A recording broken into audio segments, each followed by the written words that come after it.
to go along with the split color hair tutorial, we're going to do a split color braided style to match because she's getting braids. You'll also see this sneak peek in my week in the life of a hairstylist. If you didn't watch that, it'll be up here somewhere, but let me show you what I found in the beauty supply store. Perfect color. Shocking pink. Literally exact.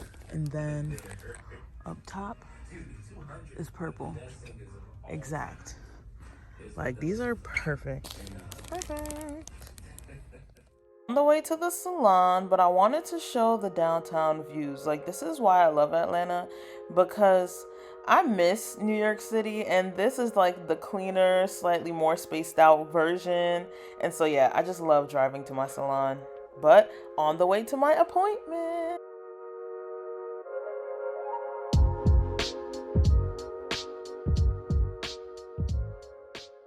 Made it to the salon, and this is my setup for my client. Even if I'm 5 minutes early, I like to set up. And then here is my client. Isn't her hair gorgeous? Make sure you watch the tutorial after you finish this video. As this is a tutorial, I definitely got to give you the tips, right? So tip number 1 is to pre-part the hair. In this case, I have a split dye, but I always do the quadrant part, which is forehead to the nape of the neck and then from ear to ear.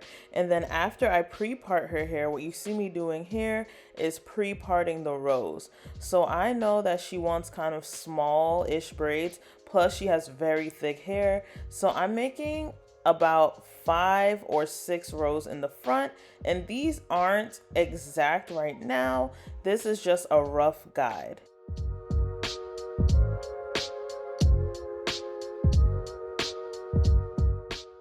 This is what her hair looks like after being pre-parted. As you can see, I have all of my rows twisted up. I did twist because they're easier to take out. So let's get into it. So as you can see here, I'm starting my knotless braids off with the braiding hair, and that is my second tip. This to me is crucial to protecting the integrity of your client's hair or your own hair if you're braiding at home. But definitely start the knotless braid with braiding hair. Just start with a smaller piece so that way it is not too bulky looking at the root. But this is a great way to ensure that your knotless braid won't create unnecessary tension or weight on the section of hair.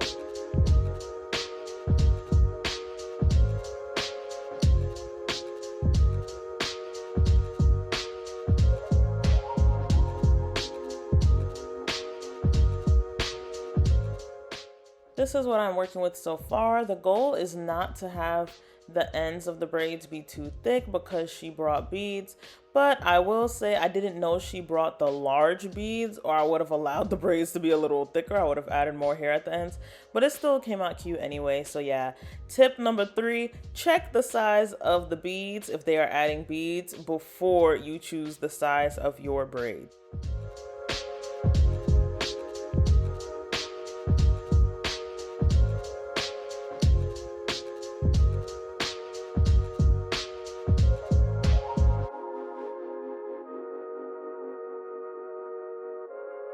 Alright, so here I am. I got the mixed color braids because I'm all about having even rows.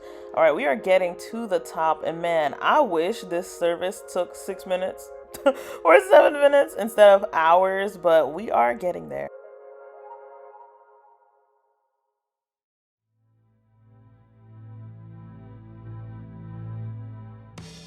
As you can see, I'm working my way through her hair. And another tip for braids that lay flat, if your client wants them to lay flat and see practically no scalp, is to make sure you brick layer your braids. Now, I feel like at this point everyone knows this, but for the people who might not have known this already, brick layering is just basically allowing your braids to fall in windows. So they're not bulky, they're easy to put up in a ponytail, and if it's cold like it is now, when your client wants to wear a hat, it won't fit too tight.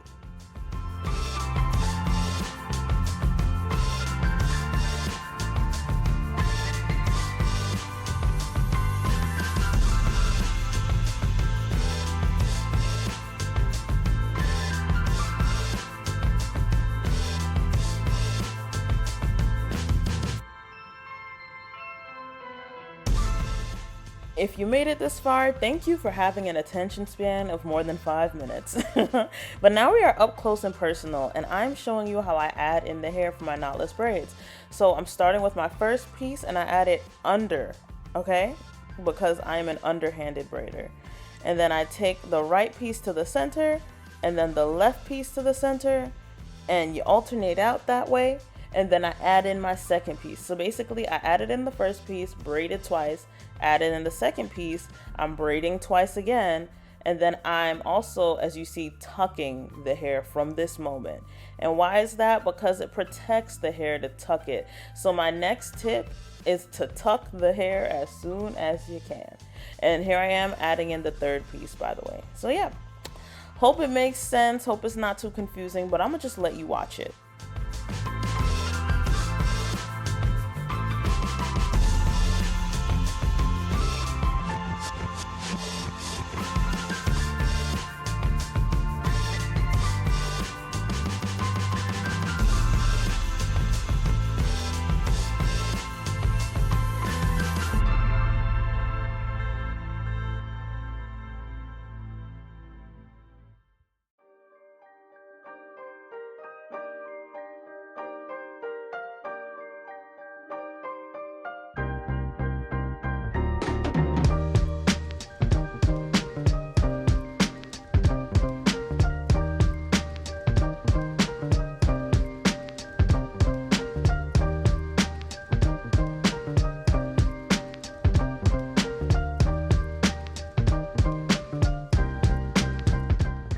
And with that, we are finished. So as you can see, I have the beautiful split color with a couple mixed braids in the center. As you can see as well, she wanted purple beads on the pink braids and pink beads on the purple braids. So if you like this style and like this video, make sure to drop a comment below and subscribe to see more. Thank you for watching.